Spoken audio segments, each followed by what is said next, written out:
बच्चे बहुत बेताबी से इंतजार कर रहे थे।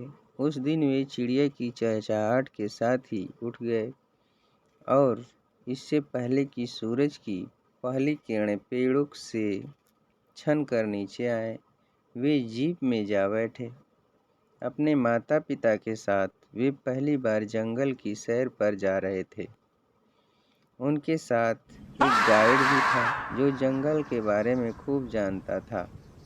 नेशनल पार्क में आपका स्वागत है, गाइड बोला। यहाँ देखने के लिए बहुत सी मज़ेदार चीज़ें हैं। आप बस अपने आँख कान खुले रखें। जीप के चलते ही सब चौकन्ने होकर बैठ गए। सब तरफ घनी झाड़ियाँ थी। तभी जीप रुकी। वहाँ देखो, गाइड ने इशारा किया। झाड़ी के नीचे कुछ रेंग रहा था। सभी ने झुक कर देखा। वहाँ एक शाही थी।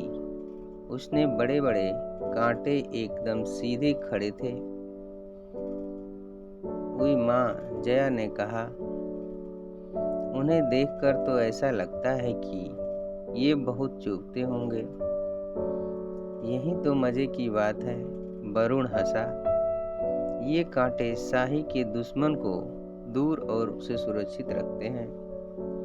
और देखो, खुद को बचाने के लिए झाड़ियों में कैसे डुबकी जा रही है। हरी पत्तियों और झाड़ियों की छतरी तले हल्के हल्के हिचकोले खाती हुई जीप एक बार फिर चल पड़ी। आगे कुछ चित्तीदार हिरण सड़क पर से गुजर रहे थे। जैसे ही जीप उनके नजदीक पहुंची, वे गायब हो गए। कहाँ गए वे सब? वरुण ने पूछा। ये चीतल हैं, गाइड बोला। हैं तो अभी यहीं कहीं पर छिपे बैठे हैं। मैं समझी नहीं, जया ने पूछा। यानी ऐसे छिपे हैं जिससे वे आसानी से नजर न आए। तुम तो जानते ही होगे कि हर जानवर का अपना अलग रंग और खास पैटर्न होता है। इसी रंग और पैटर्न की वजह से जानवर अपने वातावरण के साथ कुछ ऐसे मिलजुल जाते हैं कि उन्हें ढूंढ पाना काफ़ी मुश्किल हो जाता है। चीतल का भूरा रंग और उस पर सफ़ेद धब्बे यहाँ जमीन के नमूने के साथ बिल्कुल मिल जाते हैं। तभी एक मोर की तीखी आवाज़ सुनाई दी और चीतल कुलाचे खाते हुए भाग खड़े हुए। कितने तेज और फुर्तीले हैं, बच्चों के पिता ने कहा। तभी तो चीतों के लिए भी इन्हें पकड़ पाना आसान नहीं होता। आगे पहुंचते तो हरा भरा मैदान था।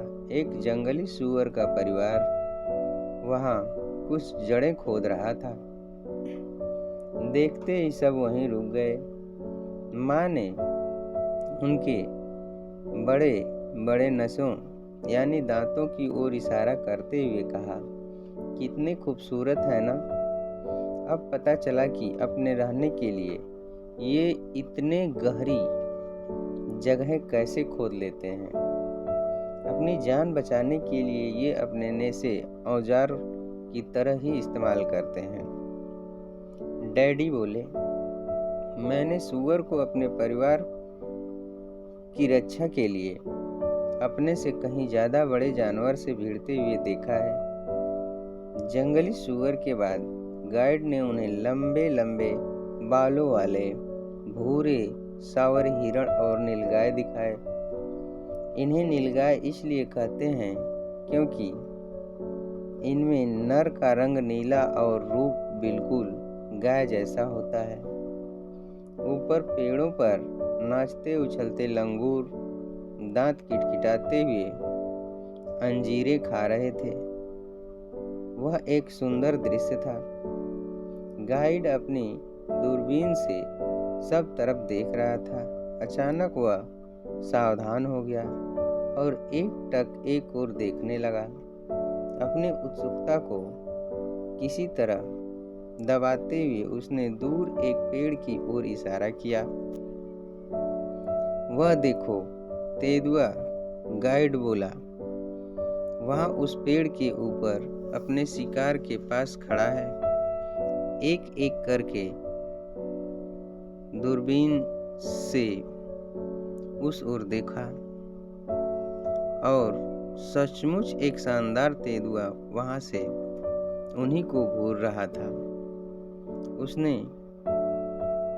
शिकार को पेड़ के ऊपर क्यों रखा है? बच्चों ने पूछा। वह एक काकड़ हिरन है, गाइड बोला। तेंदुए ने उसे पेड़ पर इसलिए रखा है कि कोई बाघ या लकड़बग्घा उसे छीन न ले। पेड़ों पर चढ़ने के लिए बड़ी कुशलता चाहिए, माँ बोली। तेंदुए की टांगें और पूंछ बहुत शक्तिशाली होती है, जो उसे पेड़ पर चढ़ते हुए संतुलित रखती है। लेकिन बाघ और शेर पेड़ पर नहीं चढ़ सकते, क्योंकि वे बहुत भारी होते हैं। वाह, वरुण चहका। हर जानवर में कोई न कोई खास बात होती है। तेंदुए में और क्या क्या खास बातें हैं?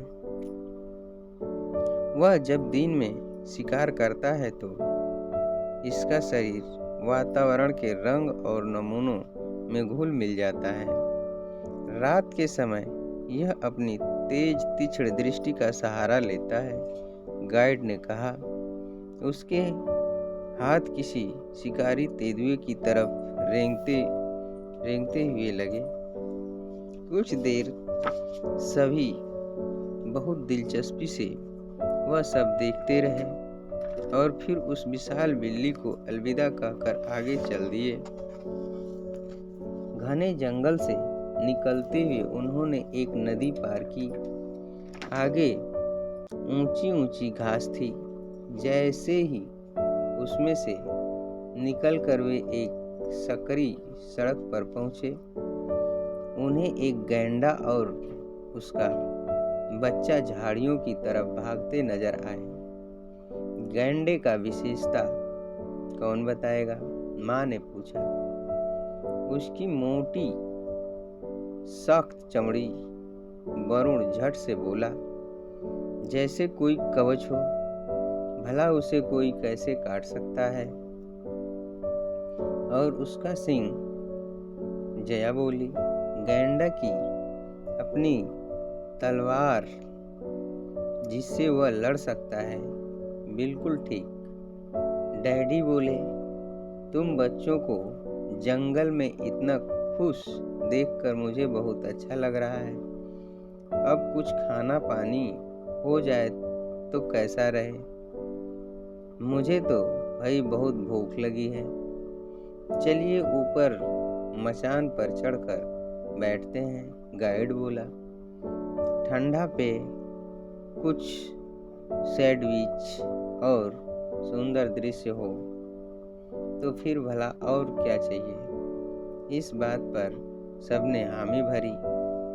खाते खाते उन्होंने पेड़ों पर उछल कूद करते लंगूर को देखा। वहाँ तरह तरह के पक्षी भी थे। गाइड ने उन्हें डुमरी, जो एक प्रकार की चिड़िया होती है, हरे कबूतर और टिटहिरियां दिखाई। और वहाँ तालाब के ऊपर कौडिल्ला देख रहे हो? उसने इशारा किया। वह पानी के ऊपर हवा में बहुत देर तक एक ही जगह पर रह सकता है, अपने पंखों को खूब तेजी से फड़फड़ाते हुए। जैसे ही उसे कोई मछली दिखाई पड़ती है तो वह छपाक से पानी में गोता लगाता है और अपनी लंबी चोंच से उसे बाहर निकाल लाता है। भोजन के बाद एक अनोखी बात हुई। जंगल की बाकी सैर हाथी की पीठ पर 40 वर्षीय बनमाला नाम की हथिनी को मचान तक लाया गया। महावत अपने नंगे पैरों से बनमाला के कानों के पीछे दबाव डालकर उसे चला रहा था। फिर तो वह हथिनी